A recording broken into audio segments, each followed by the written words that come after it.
ब्रेकनंतर आपल्या सर्वांचं पुन्हा एकदा स्वागत। पार्थिव गणपती असं का म्हणतात, गणेशाची मूर्ती शाडू मातीचीच का असते आणि जाणून घेऊयात या संदर्भात कीर्तनकार हबप क्रांतिगीता महाबळ यांच्याकडून।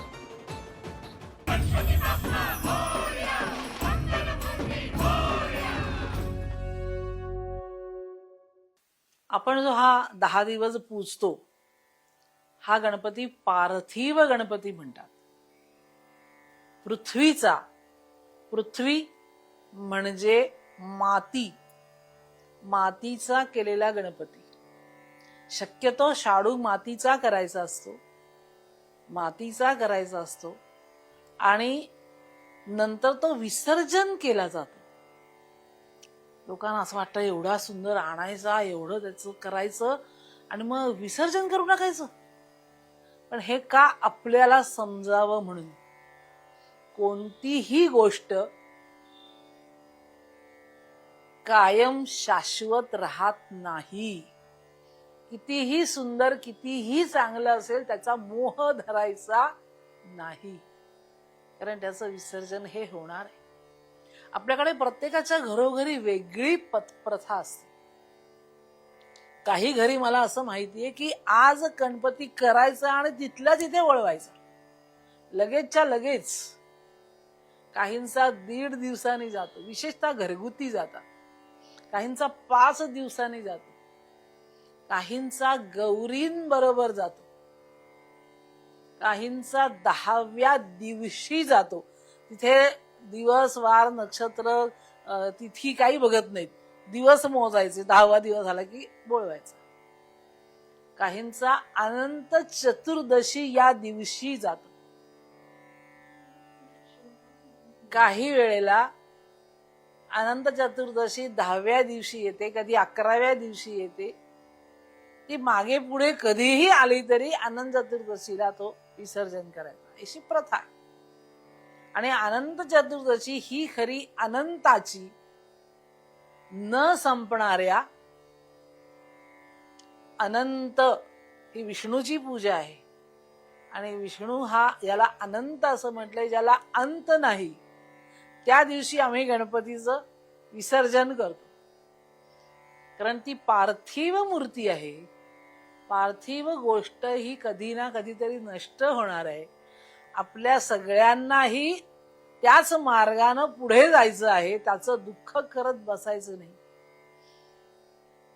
जेवढे दिवस आहे तेवढे दिवस आनंद करायचा आणि ते आज ना उद्या जाणार आहे हे लक्षात ठेवून त्याचं विसर्जन करायचं। का? पुढल्या वेळेला पुन्हा परत येण्यासाठी, पुन्हा त्याचा आनंद घेण्यासाठी आपल्याला पुढच्या वेळेला तयार व्हायचंय, पुढच्या नव्या कामासाठी तयार व्हायचंय। आणि म्हणून ज्याचं काम संपलं त्याचं विसर्जन करायचं। शेवटी ती मातीची मूर्ती आहे। आता काही मंडळी असं करतात, आमच्याकडे काही लोक असे आहेत की जे काचेची मूर्ती आणतात किंवा धातूची मूर्ती आणतात। ती धातूची मूर्ती ठेवतात, अनंत चतुर्दशीला ती पाण्यात बुडवतात, पुन्हा पुसून बिसून शोकेस मध्ये ठेवून देतात। पण म्हणजे त्या मूळ गणपतीचं विसर्जन झालं, ती मूर्ती पुन्हा ठेवली गेली। म्हणजेच आलेल्या प्रत्येक गोष्टीचं आज ना उद्या विसर्जन होणार आहे हे लक्षात ठेवून त्याच्यासाठी दुःख न करता त्याच्यातनं जे चांगलं आहे ते आपल्याला घेता आलं पाहिजे। आणि त्यातलं जे पार्थिव आहे, जे नष्ट होणार आहे, जे संपणार आहे, त्याच्यासाठी रडत बसायचं नाही, दुःख करत बसायचं नाही। लहान मुलं काही वेळेला खूप रडतात, माझा गणपती बाप्पा नाही बुडवायचा, माझा गणपती बाप्पा नाही विसर्जित करायचा। त्यांनाही हे समजावून सांगावं लागतं की हा आला तसा जाणार आहे, पुन्हा पुढच्या वर्षी येणार आहे, म्हणून गणपती बाप्पा मोरया, पुढच्या वर्षी लवकर या, असं त्याला सांगायचं की पुन्हा पुढच्या वर्षी येणार आहे। त्याचा आनंद पुन्हा आपण घेणार आहोत, तर आत्ता त्याला सुखाने जाऊ दे, आत्ता त्याला त्याच्या मार्गाने जाऊ दे। आपण माणूस गेला ना तरी सुद्धा असं म्हणतात गती मिळाली पाहिजे, म्हणजे चांगल्या गतीला जाऊन तो पुन्हा येणार आहे। ज्याप्रमाणे बालपण, तरुणपण, वृद्धपण या 3 अवस्था आहेत, त्याप्रमाणे मृत्यू ही सुद्धा एक अवस्था आहे. तिथे आपण कायमचे संपत नाही. पुन्हा आपले क्रांतिकारक होते ना, तुम्हाला माहिती असेल, एका फार कवीची सुंदर कविता आहे.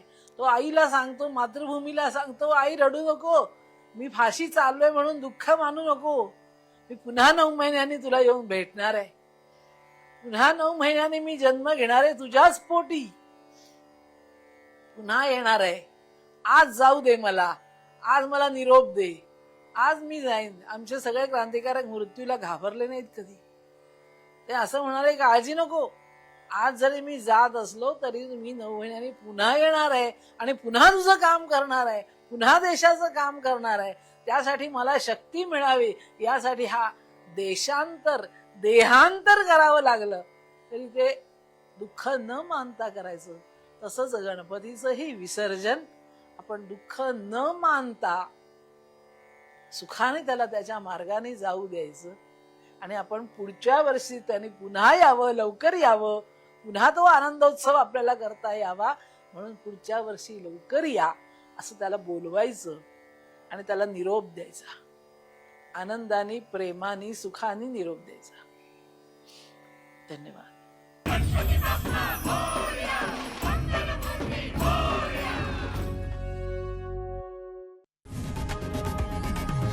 लोकशाही मराठी ऐका, पहा, जागरूक रहा.